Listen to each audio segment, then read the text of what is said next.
coulisses du G20. Bonjour Louise Rollet, on vous retrouve en direct de Rio. Il y a d'abord ces révélations de la police fédérale.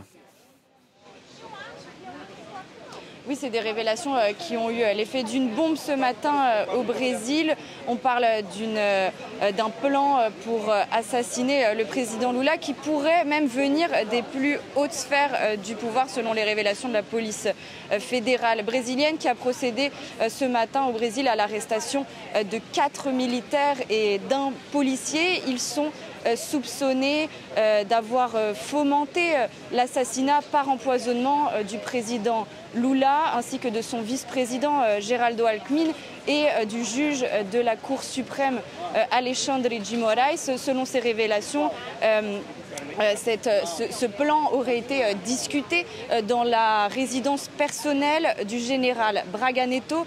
C'est l'ex-bras droit de l'ex-président d'extrême droite Jair Bolsonaro. Il a été le ministre de la Défense, puis le chef du cabinet de la présidence sous le mandat de Jair Bolsonaro, avant de se présenter avec Jair Bolsonaro à la présidence, à l'élection présidentielle de 2022. Alors ces révélations, on se doute, elles devraient encore plus nuire à l'image de l'ex-président Bolsonaro qui est déjà inculpé ou poursuivi dans une série d'affaires et qui risque de lourdes peines de prison. On s'attend également dans les prochaines semaines à ce que la police fédérale rende les conclusions de son enquête sur la tentative de coup d'État du 8 janvier, des conclusions dans lesquelles elle demanderait l'inculpation de Jair Bolsonaro. Voilà, attentat, assassinat déjoué. Puisqu'on parle de sécurité, Louise, restons sur ce sommet du G20 qui est strictement encadré. La police est absolument partout. Oui, c'est à Rio, comme le dit le président Lula, transformé en capitale du monde pendant ces 2 jours.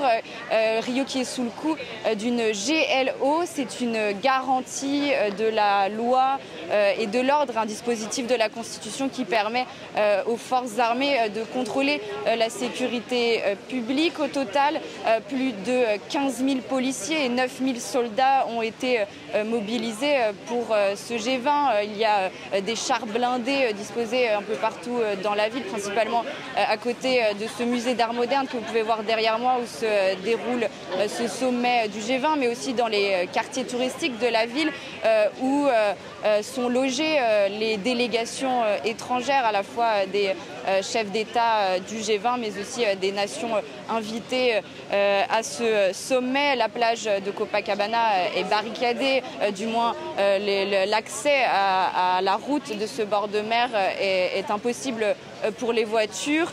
Le niveau d'alerte ici à Rio, il a été renforcé ces derniers jours, notamment principalement après l'attaque manquée devant la Cour suprême. On parle ici au Brésil d'une attaque d'une tentative d'attentat suicide qui a eu lieu jeudi soir, le 13 novembre, devant la Cour suprême. 15 000 policiers mobilisés, Louise, également pour encadrer les nombreuses manifestations qui se déroulent en marge de ce sommet du G20, comme à chaque fois finalement. Oui, tout à fait. Plusieurs mobilisations à la fois durant ce sommet, mais aussi en amont, notamment samedi, une mobilisation qui a eu un impact fort sur la plage de Copacabana où l'ONG Rio pour la paix a mis sur la plage de Copacabana des assiettes, 733 assiettes pour symboliser les 733 millions de personnes qui, selon l'ONU, souffrent de la faim dans le monde.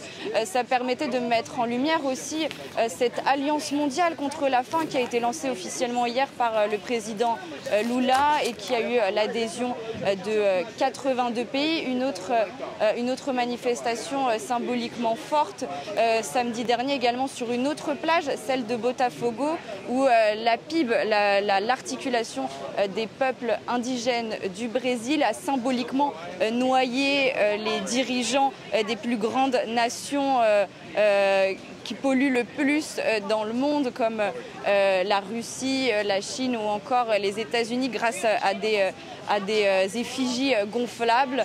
C'était une manière de mettre en lumière tous les débats sur les questions climatiques de ce G20 qui au final n'auront pas été tellement concluantes puisque les dirigeants dans leur déclaration finale ont renvoyé en quelque sorte la balle à la COP29 en Azerbaïdjan qui se tient actuellement à Bakou, qui est pourtant dans l'impasse. Les discussions sur le financement de la lutte contre le changement climatique par les pays riches et les pays émergents est dans l'impasse à Bakou.